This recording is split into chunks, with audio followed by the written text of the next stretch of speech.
ഖിലാഫത്ത് issues. ഒന്നാം ലോക മഹായുദ്ധത്തിൻ്റെ സമയത്ത് തുർക്കി ജർമ്മനിയും ഓസ്ട്രിയയുമായും ബ്രിട്ടന് അത്യാവശ്യം നല്ലൊരു കണക്ഷൻ തന്നെ ഉണ്ടായിരുന്നു കേട്ടോ.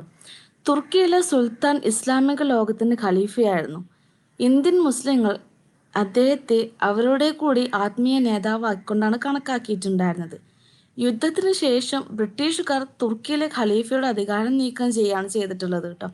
തുർക്കിയിലെ ഖലീഫയുടെ സ്ഥാനം പുനഃസ്ഥാപിക്കുന്നതിന് വേണ്ടിയിട്ട് മുസ്ലിങ്ങൾ ഇന്ത്യയിൽ ഖിലാഫത്ത് പ്രസ്ഥാനം ആരംഭിക്കുകയാണ് ചെയ്തിട്ടുള്ളത്. ഇവരുടെ ആവശ്യങ്ങൾ എന്തൊക്കെയാണെന്ന് വെച്ചാൽ, ഉസ്മാനിയ ഖലീഫ തൻ്റെ സാമ്രാജ്യം ആസ്വദിക്കണമെന്നും അറബ് നാടിനെ മുസ്ലിം ഭരണത്തിന് തിരിച്ചു നൽകണമെന്നൊക്കെയായിരുന്നു. എല്ലാ മുസ്ലിം പുണ്യസ്ഥലങ്ങളും ഖലീഫയുടെ നിയന്ത്രണത്തിൽ നിലനിർത്തണമെന്നൊക്കെയായിരുന്നു ഇന്ത്യയിലുള്ള മുസ്ലിം ഖിലാഫത്ത് പ്രസ്ഥാനത്തിലുള്ള ആളുകളുടെ പ്രധാനപ്പെട്ടിട്ടുള്ള ആവശ്യം. 1919 ബോംബെയിൽ ഖിലാഫത്ത് കമ്മിറ്റി രൂപീകരിച്ചിട്ടുള്ളത് കേട്ടോ. സെയ്ദ് ചേട്ടാനി പ്രസിഡന്റും മൗലാന ഷൗക്കത്ത് അലിയും സെക്രട്ടറിയും ആയിരുന്നു ഉണ്ടായിരുന്നത്.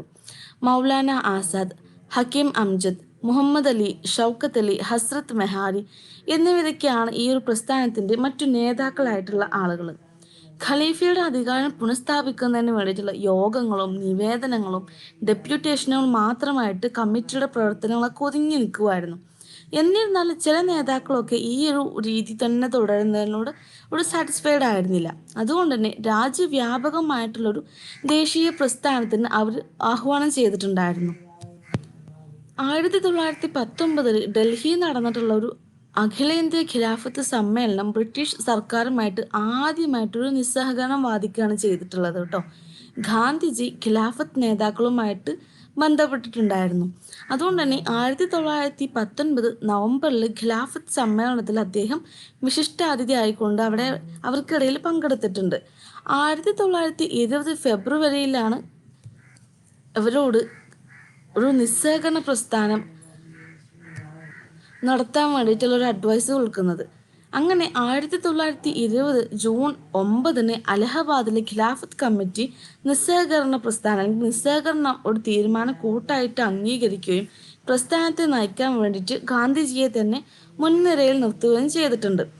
ഖിലാഫത്ത് കമ്മിറ്റിയും ഇന്ത്യൻ നാഷണൽ കോൺഗ്രസും ഒക്കെ നിസ്സഹകരണ പ്രസ്ഥാനത്തിന് പല ഘട്ടങ്ങളിലായിട്ട് വിശദീകരിച്ചിട്ടുണ്ട് കേട്ടോ. അതിലൊന്നെന്ന് പറയുന്നത് പദവികളിലും ഓണററി സ്ഥാനങ്ങളൊക്കെ അവർ രാജിവെക്കുകയാണ് ചെയ്തിട്ടുള്ളത്.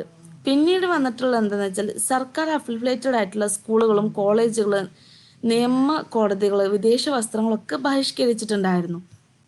മറ്റൊന്ന് പറഞ്ഞിട്ടുള്ളത് സിവിൽ സർവീസിൽ നിന്നുള്ള രാജി.